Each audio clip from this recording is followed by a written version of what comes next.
F. Guess it's time to buy an iPhone. Get daily tech news in a way that doesn't suck. Hit that subscribe button and turn on notifications so you don't miss the next episode. Yo, what's going on, guys? Welcome back to Front Page Tech. Of course, the show that gives you all the latest tech news from one geek that is me to another that is you. Happy Tuesday. Is it a happy Tuesday though? Let's just get started.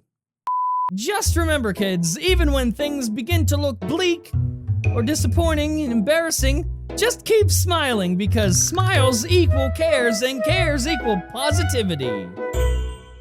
Alright, so news story numero uno is actually about Chromebooks, believe it or not. Yes, Chromebooks made it into today. What? Chromebooks made it into today's episode.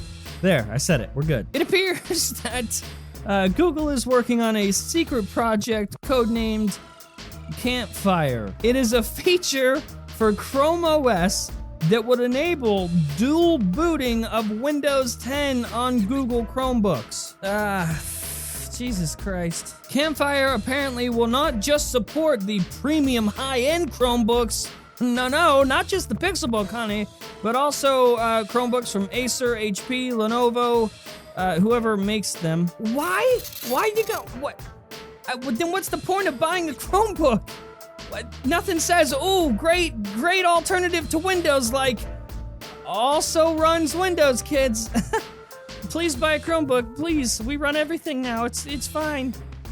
Dual booting Windows on a Chromebook.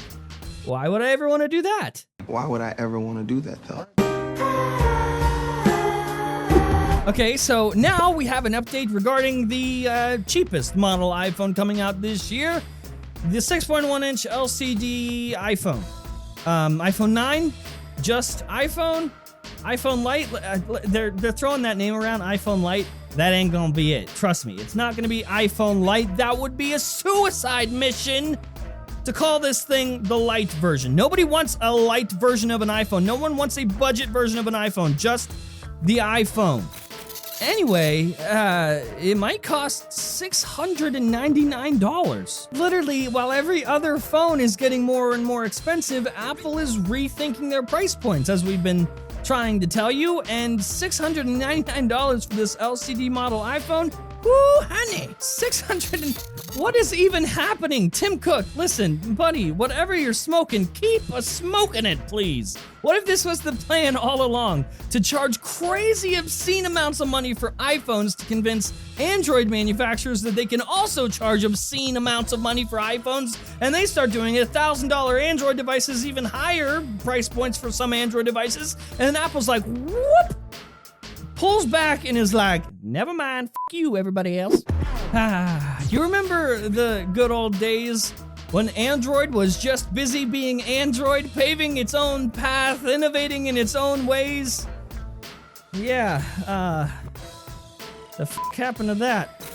Ladies and gentlemen, I now give you a leaked image of the upcoming Motorola P30. You could say this design was inspired by something else. Like, even down to the wallpaper? Are you kidding? Okay, alright, drawing the line right there. We have officially gone too far. Android manufacturers, what the hell are you doing? Can you even think for yourselves anymore? Like, it's not just this phone. The Android community as a whole should be very, very, very, very, very embarrassed right now. It's not just this phone. Here, I don't think you guys realize just how bad it is, so I'll give you a list of just some phones just in the past year, Android phones that are made that just look just like the iPhone 10 because nobody can think for themselves anymore. You ready? Let's do it.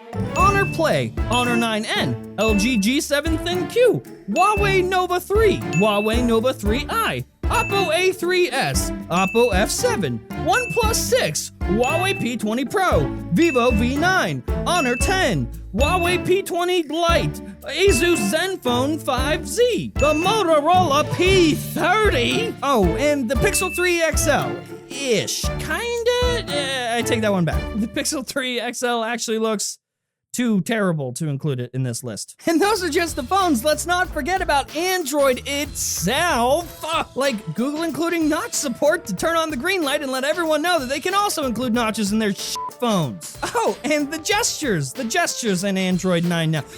That kind of works, I don't know, exactly like a fucking iPhone. And that list of phones that I gave you isn't even all the phones that look like the iPhone 10 or that are made to look exactly like the iPhone 10. Those are just the brands that you would know. There's a bunch of other brands that are too shitty for us to even include in this show that are doing the same fucking thing. What are we doing, Android? Can you just give me a heads up and let me know if you're going down the shitter, because I'm getting real scared. This is fine.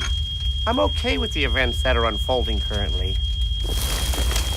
How did we get here? How did we get to a point where Android manufacturers, the people that were leading the pack, setting their own path, paving their own way, innovating and all that shit, how did we get to a point where Android manufacturers are doing nothing but cranking out iPhones for people that can't afford iPhones? Actually, you know what? It's funny I say that. I take that back, because half of the phones on the list are still crazy ass expensive. They're still very expensive, so it's not even a cheaper iPhone. It's just a shitty iPhone for the same price. Woohoo! Really sold that one. So I'm done. I'm done with Android.